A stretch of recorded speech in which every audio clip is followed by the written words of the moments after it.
So you're already blown away by what you're going to watch tonight, Adam. I don't know. Or this is it. Yeah, It's just that's just me it's dancing. your own I'm not. interpretive dance, Yeah, I'm just gonna do this, not say a thing, and you're gonna watch this. Well, that's pretty rad. It's maybe the greatest thing I've seen since 2005 when I got to watch Tom Green play whale songs for something like, I don't know, 5-7 minutes in downtown Kingston. Wasn't he once sitting on a building in downtown Kingston and throwing potatoes at people? I've never heard that story before. He was We're on gonna have to find out a few more things about that. sitting on a restaurant somewhere near town hall, and he was tossing potatoes at people. That was at the time that he appeared on Rob Kittredge's show, which is weird because I see Kittredge all the time because he lives 2 doors down from Eyesore Cinema.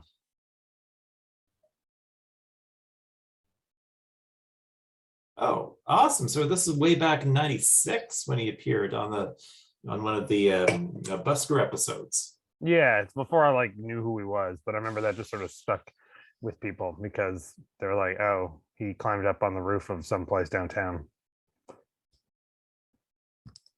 Made him forever part of cable access Kingston history. Not that there's a really wide history of that. Well, yeah, I still think it's pretty historic that you got to see him do a kickflip ollie on the Real Life Adventures of Rob, which can be found on YouTube if you do your research. Man, yeah, that was maybe that's what.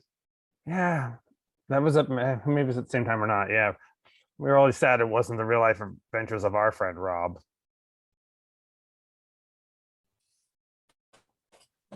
I do have Awesome. a memory though of Rob Kittredge being with the bunch of us one time when he crashed over at my place in Belleville, and went to like some weird dance club, and him and Josh were on the dance floor, and Josh started doing the Beavis and Butthead dance and scaring all the girls off the floor.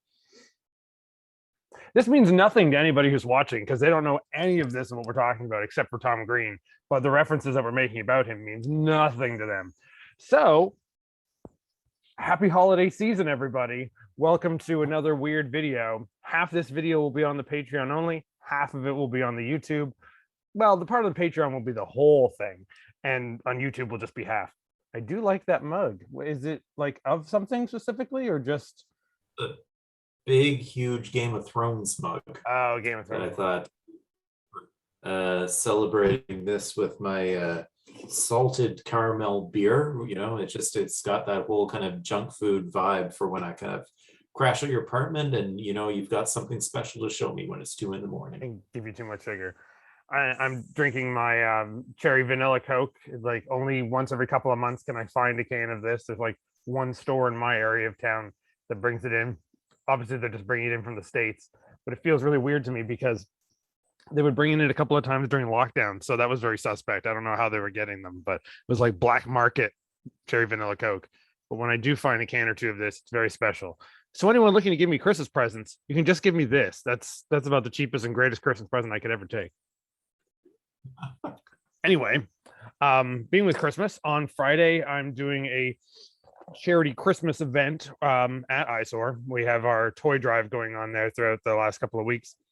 And even with things being really crazy, I'm not going to pack a lot of people in there because things are still suspect in the air and that. But we're going to have people kind of come in and come out, drop off some toys, and they can come and say hi in the back room where I'll be playing a bunch of random Christmas specials. During the day, it'll be kid-friendly things like everyone's favorite Pee-wee's Playhouse Christmas special and the Pac-Man Christmas special, one of my favorites. Then later into the night, I'll be playing some more inappropriate Christmas specials, like things that I would normally enjoy. Really, really late last night, I decided after midnight I would turn Twitch on and stream a movie. So I was playing some weird little animated clips and silly little graphics that I had made, and then played one of my favorite Christmas movies of all time, which may also be one of the worst Christmas movies of all time. I'm sure you're not surprised to hear that. Have I ever made you watch Feeders 2 Sleigh Bells? The first Feeders has nothing to do with Christmas, but the second one does. Oh, that's great. They jumped into the Christmas theme pretty fast. I've never seen it. I've never heard about it. Yeah, you're cutting into the deep catalog right there. All right, well then we're gonna go with a quick clip.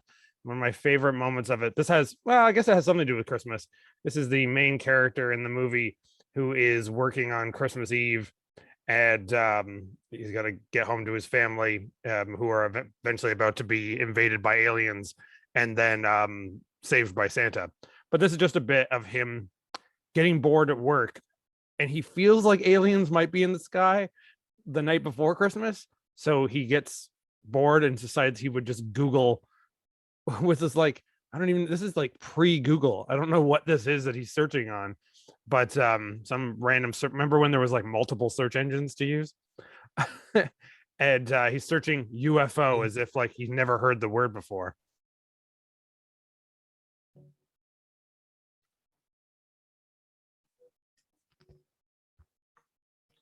The phenomena of UFOs.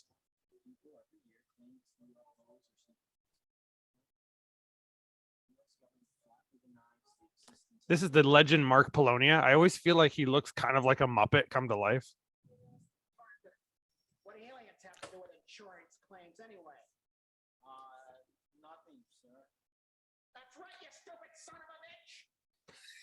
You spent the new year on the unemployment line. Yes, Mr. Hat. Merry Christmas. I hate Christmas, and you're not leaving early either. No problem. I better get back to work. Assholes, you better. Scrooge.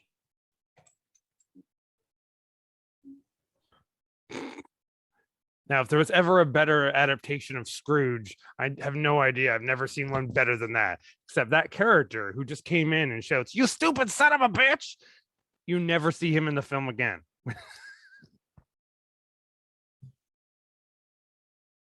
That's a real Tommy Wiseau kind of touch right there. Just bring the character in and leave you just hanging as to when the character is going to come back. Yeah, it's really like that moment of in the room where it's, I definitely have breast cancer. Like what the statement is so intense, but no one really seems to care. It doesn't seem to matter. And they just move on. But that actor has been in many movies by Mark Polonia, Mark being the guy with the mustache who directed that film and wrote that film and edited that film and stars in that film. And Mark's made probably about 100 films, and if anyone who's watched my stuff has heard me talk about him a lot. But that's my favorite thing to watch at Christmas. Feeders 2. It recently had a really great riff tracks version, and I won't show it here in the clip because I want people to be who don't know about it to be inspired to look it up. A couple of people came on really late last night when I surprisingly impromptu streamed it, and they were watching it all for the first time and were blown away by the epic ending. But and I recently just posted some reviews of it. But if you don't know anything about it, look it up. And I just want you to see the aliens. So actually do that right now. Peter, you do it. I won't show it on here. No one else gets to see it except for Peter. This will inspire other people to Google it. Google Feeders 2 and just react to the look of the aliens in it. I will silently All wait. right, the suspense is building. All right, Google. We're using in the movie. Feeders 2. Aliens are coming up. I think I hear Adam giggling. And what?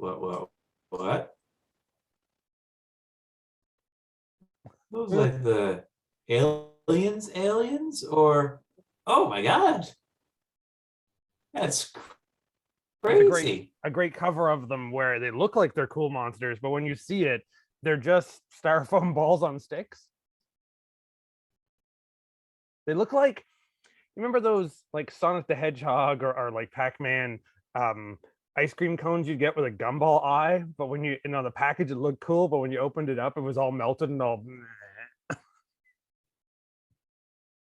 That's it. It's kind of like the revenge of the Pac-Man ice cream dolls. Yeah, that's pretty much Fantastic. it. And somehow they're Nightmare. an incredible threat. I don't understand that. All right, so with the charity event that I'm doing on Friday, and I do this every year. I even did it during last year for a little bit, mainly with myself buying stuff, where I collect toys and then would bring them to the Fire Hall charity run, where they set up a location where people who are like on welfare and things like that can take a number and they come and they can pick from the room of toys to bring home. So like Christmas, it looks like they actually have something to bring for Christmas. I'm sure this year people are going to need it more than ever. So if it's not past Friday the 10th yet, and you're in Toronto, come on by and drop off a toy. We appreciate it. But otherwise, go to your own Fire Hall. Which is funny that I'm going to play a video by a American Fire Hall that's giving a safety tip for Christmas. I haven't actually really watched this. I just saw a little bit of it and I'm like, this will be good enough. It's only about 5 minutes. This is something that we can laugh at. So for a thing that I'm in a group that I'm trying to support, I'm now going to watch one of their videos and probably make fun of it. Once again, I'm slightly tasteless, but that's not a real big shock, is it? I don't think so. So yeah, loyalty, honor, pride, and courage, the professional firefighters of Redlands since 1888. Let's see what they have to say.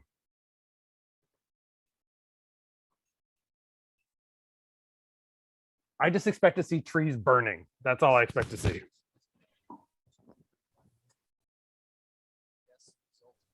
The suspension is, oh, you're getting trees, that's for sure. Hi, Rob Sandberg. He did not want to film this. I can't quite hear it. Are you going to actually be doing the dubbing for this? Yes, I'll just say the lines for it. Yeah. Right. If I not. Sure. So. Keep it a good distance from Is that heat better? Can you sources hear it like now? portable heaters, fireplaces, heat vents, as well as candles or any other open flame. Yeah, it's getting better. More than half of all Christmas tree fires are caused by electrical problems with the decorations placed on or near the tree. Always inspect for the UL marking on any lighting placed on your tree. I love This means the the product has acting been of tested finger for acting. safety. Inspect for cracked light sockets as well as frayed, bare, or loose wires. I'll admit it. In And the do 80s not when we grew up, overload your all the wires electrical on our outlet trees were like circuits that. with multiple plugs or extension cords. Be sure to pay special attention to the water level on a daily basis, as trees can consume a quart of water each day. And remember, a well-watered tree will not sustain a fire. Take a look at the How often did you ever have a real tree for Christmas? Did you usually have real trees at home for Christmas? On an annual basis. Oh man, I never did. I always had the same big old box of a build a tree in the back, and to me, it was actually kind of fun. You'd pull the thing out, and I could build the tree myself. Even as a little kid, they put me on a little step stool so I could put all the parts together. You had to like mash up the different like colored connectors on it and stuff like that. But yeah, mine were never real. Probably because I'm dangerous and I might set the place ablaze. Maybe that's why. I don't know. I never had any of those like. Go ahead.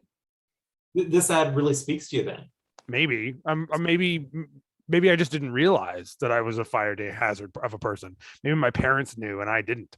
To me, this seems redundant. Like, no, trees would never set on fire. But then again, I never had a real tree. So I remember once my my grandparents cut down a tree in their backyard and decided they would drag that into the house, but it was way too big. So it like hit the ceiling and bent down. It was this ridiculous. It looked like a forest had burst through their house one Christmas because they overestimated and then thought, well, it's halfway through the door. Fuck it, we're doing the rest of the way. But other than that, yeah, no, I've never had real trees, but I never had those really tacky like laser trees. Did you know anyone ever had those that like all silver and they would like the fiber optics in it that would light up? I mean, you know, those didn't probably exist when we were kids per se, but come the 90s, they were around. I bet lots of American households had them. Yeah, that would make sense. No, never had those. Yeah, well, maybe one day I'll have to do that. I'll decorate my whole house in fiber optics. I'll be like a very raver Christmas. That sounds like a Christmas special right there. Yeah, that sounds like it does. Let's see what this this very uncomfortable, I guess, firefighter who looks like a police officer has to say. this example of a watered tree and a dry tree both set on fire. A water tree and a dry tree both set on Notice the fire. tree on the left, a watered tree with moisture content near 100%, and the dry tree on the right near 10%. So wait, did they like throw a firecracker in it or did it Well-watered trees are self-combust? not usually the problem. but neglected trees can present a very serious safety hazard to your home. How did the and one your tree family. just burst into flames? It is like, I've had it with this world. This video shows just how fast a fire can happen in your home. Well, there got hit by lightning while outside. I don't. Oh, that's people taking As photos. you can see in the footage, it takes less than 30 seconds for the entire room You're to become tearing me engulfed in apart, flames. Christmas. Don't forget to test your smoke detectors Took less than and 30 change your seconds smoke for that to detector happen. batteries when you change the What clocks for caused it? daylight savings time. It'd be pretty Because rad to in a just walk by fire, a parking lot If you that's don't doing have a that. smoke detector, you don't have a chance. You need one of the guys from Slayer to walk out and be, it's raining Christmas blood. And from all of your Redlands firefighters, we wish you a Merry Christmas and a happy holiday season. Why does Christmas stuff always involve people saying things in unison like they were cheerleaders? Those were cheerleader firefighters. What's up with that? I don't know. It's I don't know. All right. So for everybody out there in Waka Waka land, I hope everyone has a wonderful and wacky Christmas. Join the Patreon so you can see the rest of what Peter and I are going to be doing. This was just awkwardness of us watching a tree set on fire in a parking lot and a clip from Feeders 2. One of the movies I will be playing, I'm not going to show a clip right now either, but I'll probably post a trailer on the Facebook page or right at themovies.com, is if I can find a trailer. I wonder if a trailer even exists online for a movie called Christmas Season Massacre. When everything's done and everyone's kind of gone on Friday for my event, that's what I'm going to play in the screening room in the back. It's probably one of the most unconventional holiday horror films ever. I can't really call it a horror film because it's too dumb, but it is about a crazy slasher. But he doesn't dress up like Santa. He dresses up like a Christmas pirate because he believes that pirates are the symbol of Christmas. So he has an eye patch with a little Christmas tree on it, and he takes off one of his shoes to pretend it's a peg leg and has a hook for a hand that he just carries around because he's the Christmas pirate. And he's killing people in California on Christmas. So there's no snow. There's nothing to allude that it is Christmas at all, except for the fact that he keeps saying, "Arr, I'm the Christmas pirate," and that there's a little Christmas tree embroidered on his eye patch. And he's in his underwear. He's lost his pants too. He's lost one of his shoes and his pants, and then went crazy and decided to hobble around with a hook going, "Arr, I'm the Christmas pirate and I'm going to kill you." And he kills people.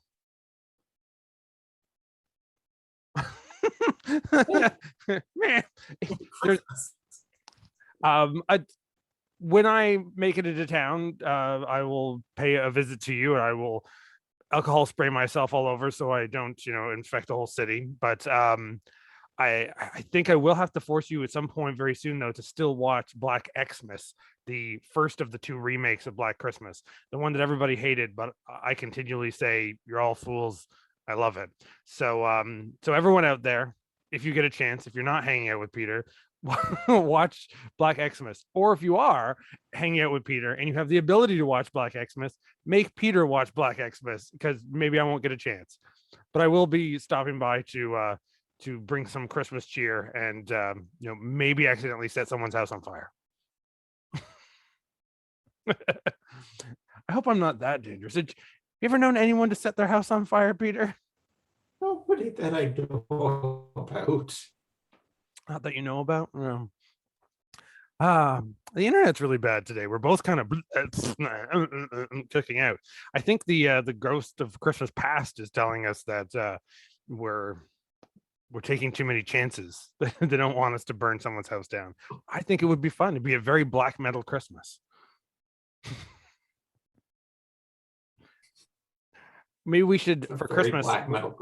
yeah, we'll paint our faces like the band Immortal, and then wear Christmas like Santa outfits and go around to people's houses doing Christmas carols, but singing them like this. Do you support that? I do. Okay, good. Good. That means you have to join. It means you have to join in. You have to say, "Jingle bells, jingle bells." Practice it right now. It sounds too like beefcake. Yeah.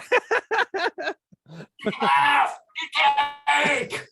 Very Cartman Christmas, very black metal Cartman Christmas. Would we be more like the Undertaker, who's going jingle bells, jingle Oh, would all that the have a Paul way? Bearer to go along? What was that? Would that have a Paul Bearer part to go Oh, along with that? jingle bells, jingle bell, jingle all the way, my Undertaker. Now you try that. All right, that sounds like kind of like Paul Bearer and Tommy Wiseau's that "Oh Hi Undertaker" you put at the very end. So,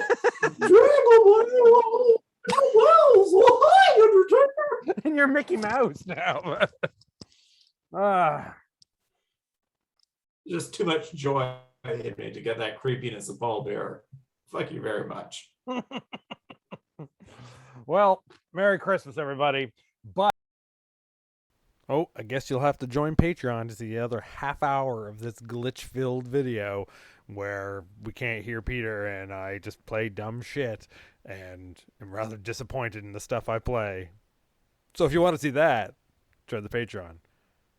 And then you'll also get, later in the month, you'll get our Christmas mixtape for free, which everyone else has to pay for. Well, it's only 99 cents, but you get it free if you're on Patreon, as well as in the new year, within the early part of January, Amityville Outhouse will be there on the Patreon for free for a little while. Everyone else has to download that for like a couple of bucks. So maybe you want to join us. Or buy me some cherry vanilla Coke. Whatever you want. Okay, I love you. Bye-bye. Merry Christmas.